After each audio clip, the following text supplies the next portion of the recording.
What really happened to Pastor Zachery Tims? How did a man who rose from crack addiction to national fame suddenly turn up dead in a New York hotel room? Why did a pastor who preached freedom lose his final battle alone? And most importantly, why did the one woman who knew the truth stay silent for years? Because the story the world heard was incomplete. The headlines were loud, the gossip was constant, the assumptions never stopped. But the truth, the real truth, stayed locked inside the heart of the woman who walked beside him from the beginning, until now. For the first time, Pastor Tim's wife is finally breaking her silence.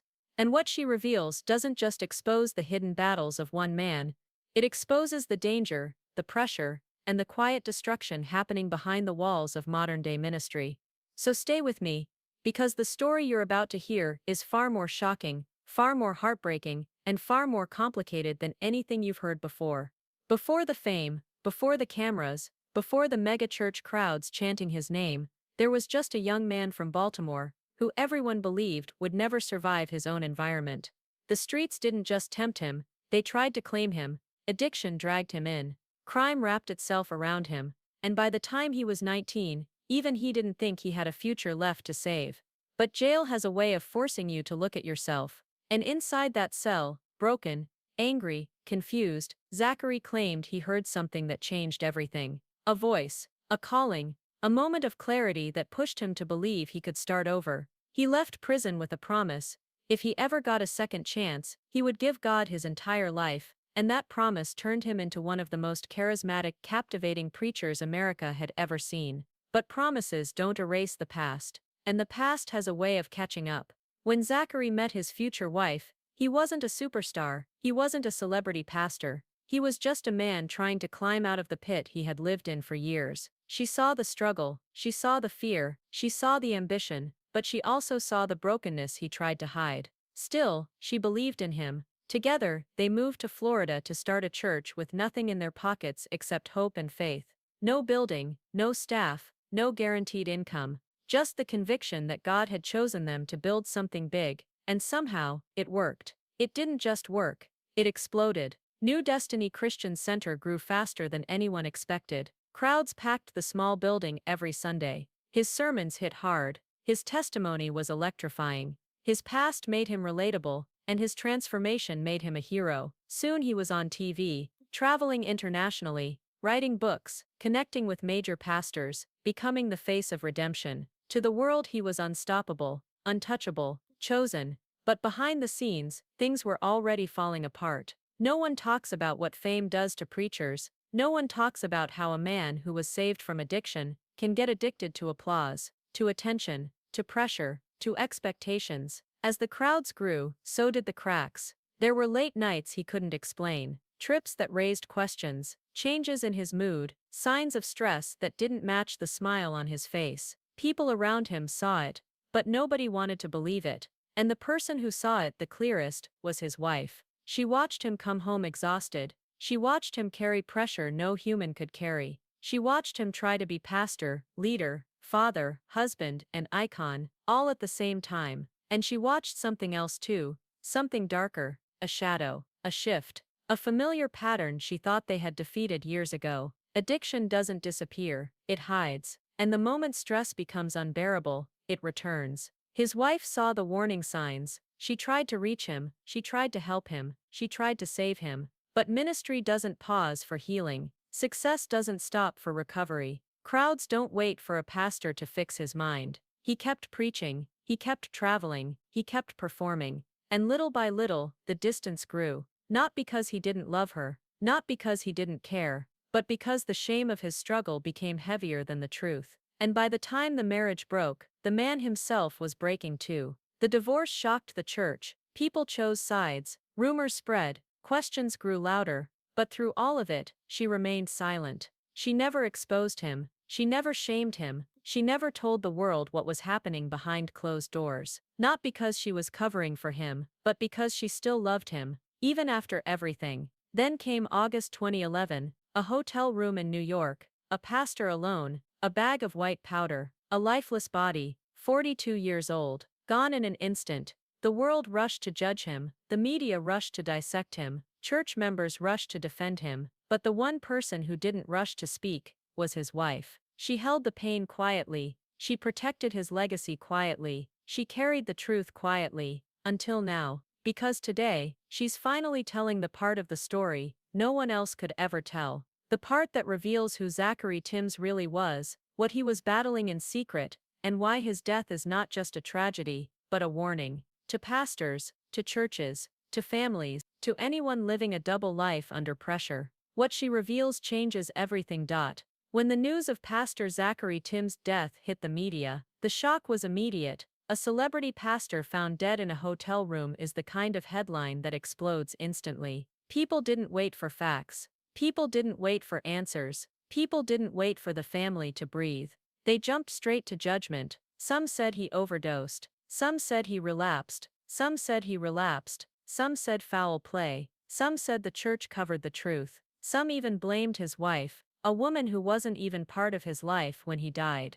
Everyone had an opinion. Everyone had a theory. Everyone had something to say, except her. While the world dissected her husband's final moments, she was left to explain the unexplainable to their children. She was left to protect memories the world was trying to destroy. She was left to face a truth she had feared for years. That the man she once built a life with never outran the demons that chased him from the beginning. But she still said nothing, not because she was hiding anything, not because she was part of any cover-up, not because she wanted to protect the church, but because she knew the world would twist whatever she said. For years, she carried the weight silently, the guilt, the confusion, the anger, the heartbreak, and the public scrutiny. People expected her to speak, but they also expected her to say what they wanted to hear. So she stayed quiet. But silence isn't the absence of truth. Silence is the protection of truth, until the world is finally ready to hear it.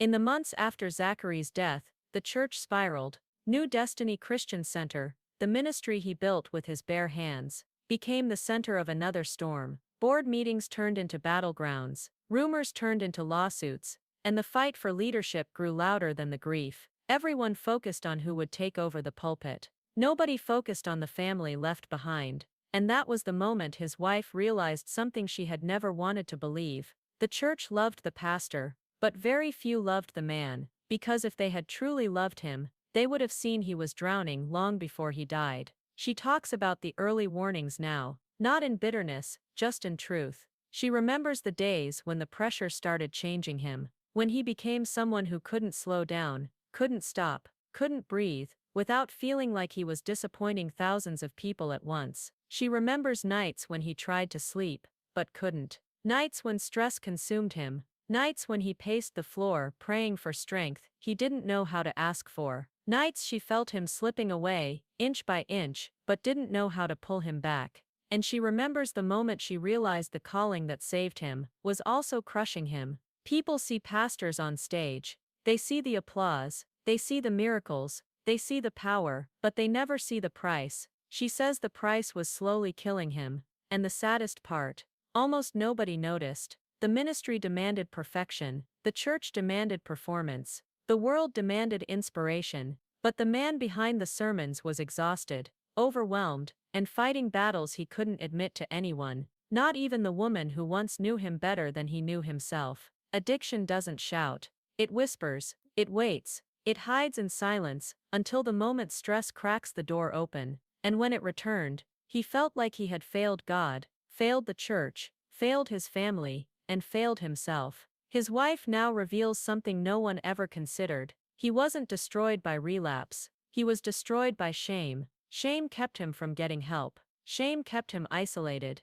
Shame kept him running. Shame kept him silent. And shame is the deadliest addiction of all. She says the world only sees the overdose, but they don't see the years of pressure that led to it. They see the hotel room, but they don't see the lonely nights he spent away from home, trying to keep his public image from collapsing. They see the white envelope, but they don't see the emotional collapse that came long before the physical one. And that's why she's speaking now, because telling the truth isn't betrayal, it's protection. Protection for pastors who are breaking silently. Protection for families who are drowning quietly. Protection for believers who think their leaders don't bleed like they do. Because Pastor Zachery Tims didn't die because he was weak. He died because he was human. Human in a world that demanded he be superhuman. She breaks her silence to say something the church still refuses to talk about.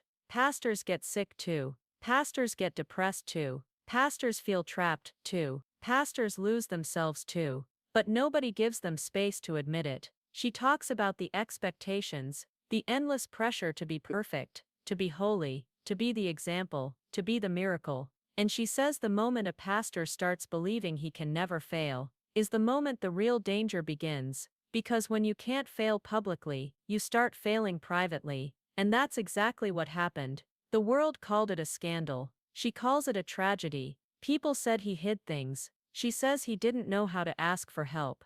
People said he was living a double life. She says he was living under double pressure. And here's the part she never said until now. If the church had created a safe place for pastors to be human, he might still be alive today. Her voice stays steady when she says it. She's not blaming the church. She's exposing a culture where pastors can preach about grace, but never receive it. A culture where leaders can heal others, but never admit they're hurting. A culture where the spotlight becomes a coffin. She says the ministry didn't kill him, the expectations did, and she's done pretending otherwise. The church wanted a hero, she wanted a husband. The world wanted a leader, her children wanted a father. He couldn't be all those things at once, so in trying to please everyone, he lost himself. And that's why she's speaking now, to make sure nobody else does. Because Zachery's story isn't just a warning, it's a blueprint showing how pressure destroys leaders, how silence kills marriages, and how shame takes down even the strongest believers. His wife isn't rewriting his story, she's revealing the part nobody wanted to admit. He didn't fall. He collapsed under weight no man was meant to carry alone. And for the first time, the world is finally hearing the truth. After Pastor Zachery Tims died, everyone rushed to tell their version of his life. Church leaders, former members, ministry friends, critics, bloggers, YouTubers, people who never met him, suddenly became experts on his struggles. But the only person who stayed silent was the one who actually knew the truth, his wife. And when she finally decided to speak, she didn't start with the scandal. She didn't start with the hotel room. She didn't start with the overdose. She started with the pressure. Because according to her, pressure is what destroyed him long before drugs ever touched him again. She says people love to talk about his calling, his anointing, his gift.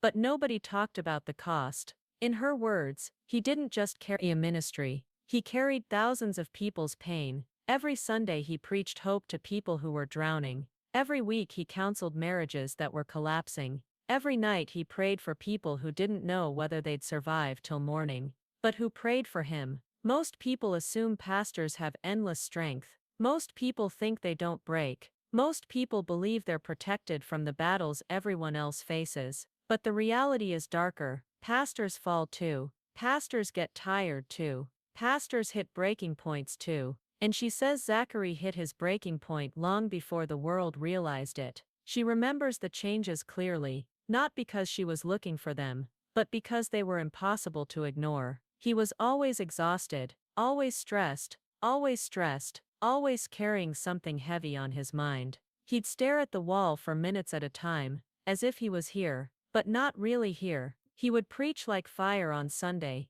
but come home completely empty on Monday. And the loneliness, that was the part nobody saw. Imagine being surrounded by thousands of people, and still feeling completely alone. That was his life. That was the world he lived in. That was the pressure he carried. And she says that kind of pressure doesn't just drain a man, it crushes him. People want to believe he fell because he was weak. But his wife says the opposite. He fell because he was strong for too long. He fell because he refused to admit he was hurting. He fell because he didn't want to disappoint anyone. He fell because he spent years trying to protect everyone, including people who weren't protecting him.